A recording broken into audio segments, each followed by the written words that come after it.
खट्टे बिन नहीं मक्खण हुंदा, साथों वड्डे आखदे दुध दे विच ही मक्खण हुंदा, अखां वाले वेखदे कई मधानी पाके वेखण पर फेर भी नहीं पहचानदे तालब मक्खण दुध विच हुंदा, तालब मक्खण दुध विच हुंदा।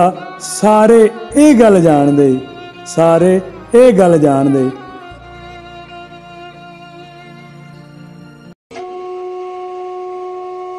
पै गए जंगाल ने अकलां नूं, असी नफ्स नूं खुला छड्ड दिता, असी कीता भोरा सबर नहीं, जिन्नू बनना सी उन्नू छड्ड दिता।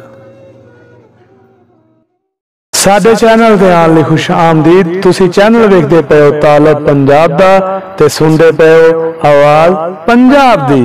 सब तो पहला सारे भरावां नूं अस्सलाम वालेकुम ते सारे भरा अपने भरा नूं सपोर्ट करो। यूट्यूब चैनल तालब पंजाब दे नूं सबसक्राइब करो, वीडियो नूं लाइक शेयर करो ते दोस्तां नूं शेयर जरूर करो। ते इस दे नाल ही अल्लाह हाफिज़। अगली वीडियो तो फिर मिलांगे।